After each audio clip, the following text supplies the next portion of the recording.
Welcome back to Business RadioX Pro Tips. Lee Kantor, Stone Payton here with you. Lee, tell the folks the Amy Otto story. The Amy Otto story is really the genesis of Business RadioX. It's the decision that helped take Business RadioX to a new level for me. As we've told this story a million times, I'm an introvert. I do not like to do kind of that networking, that BNI type networking. And I was doing that and I was dreading it every week.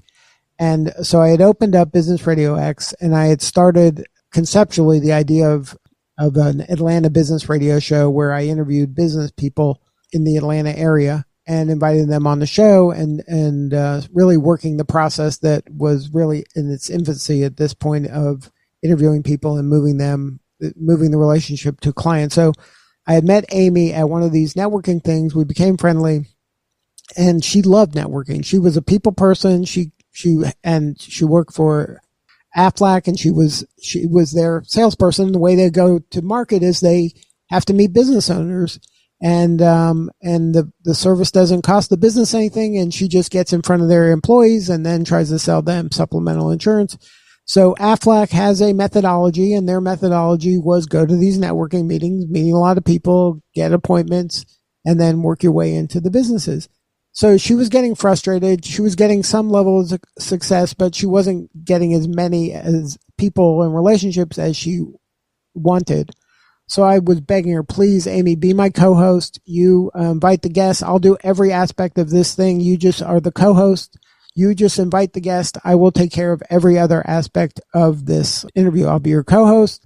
I'll handle all the production and distribution, all the stuff. You don't have to do anything other than literally invite people on the show. So she didn't want to do it. It took forever to convince her to do this. So ultimately, she decided to give it a shot because she was so frustrated in the way that things were going for her. And so she started, instead of going at the networking meetings, instead of saying, hey, I'm Amy with Aflac, she would say, hey, I'm Amy, co-host of Atlanta Business Radio, and do you know anybody who would be an interesting guest? So that shift, that reframing of who she was and what she does and who she's looking for changed everything. Now, people weren't kind of avoiding her at networking meetings. They were wanting to come up to her and they're saying, hey, I know somebody who'd be a good guest, me. Why don't you invite me on the guest? Or why'd you have Bill on the show and you didn't invite me? All these people that she was having a difficult time getting in front of all now wanted to kind of get on the show. So she was building all of the relationships at speed that she wasn't experiencing when she was doing it the more traditional way. And so she was just loving it. We were doing shows. There was 3, 4, 5 guests at a time on shows because they were so interested in coming on the show. It literally changed her whole business. People were coming up to her and they were just asking her to do shows just on certain niches.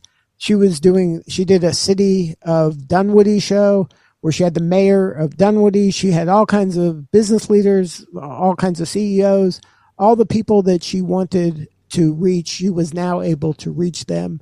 And it really just changed the whole trajectory of her business.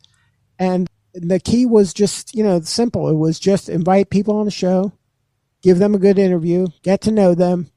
And then, she didn't mention Aflac at all until after the fact. She was always investing in them, supporting and celebrating their work, and then betting that she would get to do business with them down the road and they'd be open to a conversation down the road, and it worked wonders for her. I don't know if you remember this or not, Lee, but that is how I met you and got into your circle at Business Radio X. I was referred to Amy Otto to come and talk about my book. And, of course, the rest is history and probably another 2 or 3 stories, but it was just such a marvelous experience. But when Amy did that, she actually did turn some of those relationships into some pretty lucrative business, didn't she? Absolutely. It got her into the City of Dunwoody. We did a City of Dunwoody special. She met the mayor, city manager, another city person. They all came in the studio. It was only about them. She got an opportunity to let them know that, hey, I sell Aflac, and they were open to it. She got in there, and then she was able to leverage that and get more municipalities. It really took her business to a new level. It opened so many doors for her because, and she liked the whole experience better because she wasn't trying to sell anybody anything. All she was doing is giving them an opportunity to tell their story. And that is such an easier way to meet someone and build a relationship when that's kind of the foundation, rather than, trying to sell them somebody or pitch somebody. You're not worried about that. All you're doing is trying to help them and serve them. So yeah, it was a game changer for her. It was a game changer for me too, because of that, there were so many people that were like, how did Amy get a show? Can I have a show? And I was able to get a lot of clients myself because of her opening the door and inviting these people in. And I didn't have to do the thing I didn't like, which was going to these networking meetings. So it was a win-win-win all the way around. It really, it showed how the business could work. It worked for the business and for the people that were using the service. And it brought you into the loop. And then now we're trying to take this and leverage this and take this to people all over the place.